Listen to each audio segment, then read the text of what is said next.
Chapter 1 तलाक के 3 साल बाद। सॉरी मैडम, हमारे यहाँ 30 से ज्यादा एज की लेडीज को काम पर नहीं रखते। इतना बोलते हुए मैनेजर ने तान्या को वहां से जाने के लिए कहा। तान्या पलटकर मैनेजर से ये बताने ही वाली थी कि वो 30 की नहीं बल्कि 25 साल की लड़की है, पर वो जैसे ही पलटी उसने सुना कि मैनेजर पास ही खड़े दूसरे मैनेजर से बोल रहा था, अगर ऐसी बदसूरत लड़कियों को हमने काम पर रख लिया तो भाई कस्टमर तो वैसे भी उनका चेहरा देखकर भाग जाएंगे। हमें अपना बिजनेस थोड़ी खराब करना है।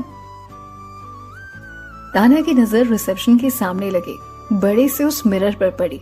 खुद को देखकर वो खुद से डर गई। उसने देखा कि मिरर में झुर्रियों में कैद एक औरत खड़ी थी। खुद को ऐसे देखकर वो अपनी आंखों पर यकीन नहीं कर पा रही थी। उसकी आंखें, जिनमें कभी जमाने भर की चमक हुआ करती थी, वो आंखें आज सूनी सी थी। उसके चेहरे की चमक कहीं खो सी गई थी। उसके चेहरे को देखकर कहीं से भी ये नहीं लग रहा था कि वो 25 साल की है। वाकई वो अपनी एज से 10 साल ज्यादा ही दिख रही थी। खुद को ऐसे देखकर तान्या भी शॉक थी। उसने अपनी हालत के लिए खुद को ही जिम्मेदार माना। हाँ, वो किसी और को भी जिम्मेदार मानती, पर हर चीज के लिए वक्त को जिम्मेदार मानना उसकी आदत में नहीं था। खुद को ऐसे देखकर वो बस चुपचाप होटल से बाहर आ रही थी कि उतने में उसकी नजर मर्सिडीज पर पड़ी, जो तेजी से होटल की तरफ आ रही थी। उस बड़ी सी मर्सिडीज की जगमगाती रोशनी को वो इतने गौर से देखने लगी कि उसकी आंखें गाड़ी पर आती रोशनी पर ही टिक गई।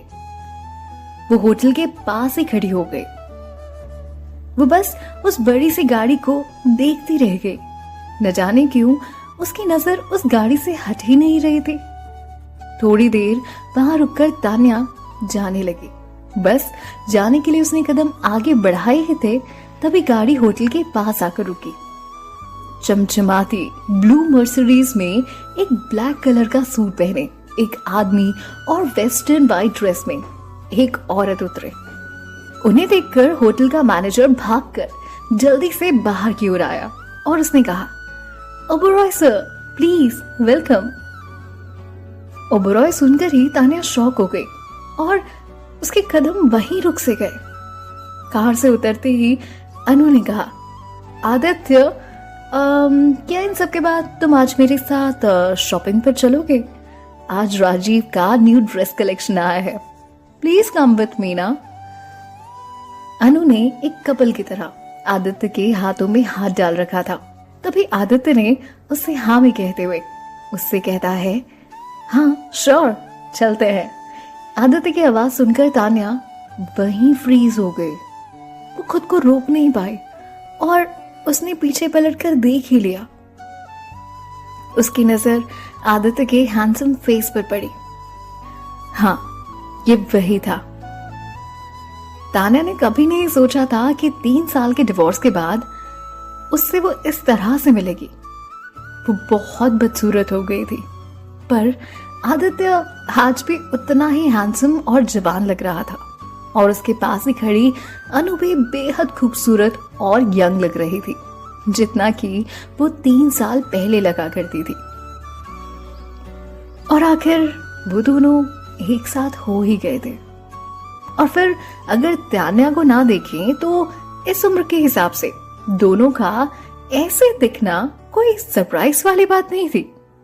और फिर जैसे ही आदित्य की नजर इधर उधर घूमते हुए तान्या पर गई, उसने पीछे से आवाज दी, तान्या, तुम?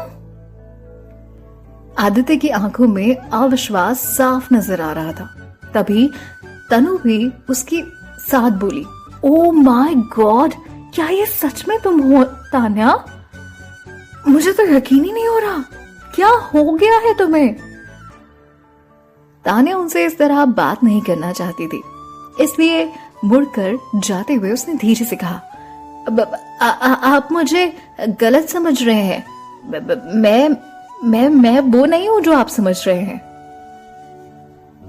तान्या हड़बड़ाई हुई थी। वो उससे इस तरह से नहीं मिलना चाहती थी, बस वो वहां से भाग जाना चाहती थी।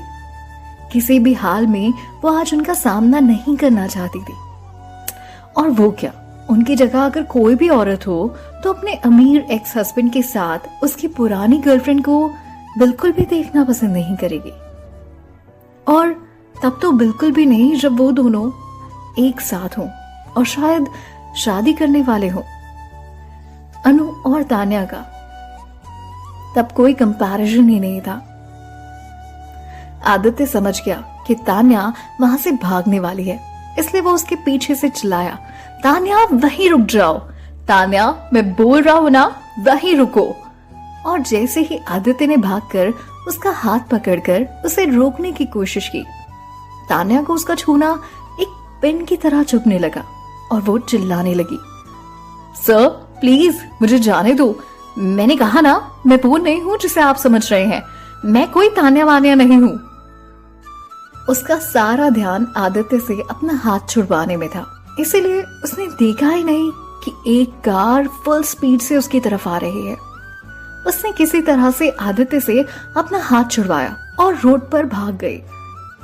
आदित्य बस पीछे से चिल्लाता रह गया, तान्या ध्यान से, तान्या ध्यान से। जब तक तान्या उसकी बात सुनती काफी देर हो चुकी थी। कार ने उसे जोरदार टक्कर मारी थी, इतनी जोरदार कि मानो उसे जमीन से उड़ा ही दिया। कार से टकराकर तान्या उसी वक्त वहीं गिर गई और साइड में रखे बड़े से पत्थर से उसका सर टकरा गया। वो वहीं बेहोश हो गई।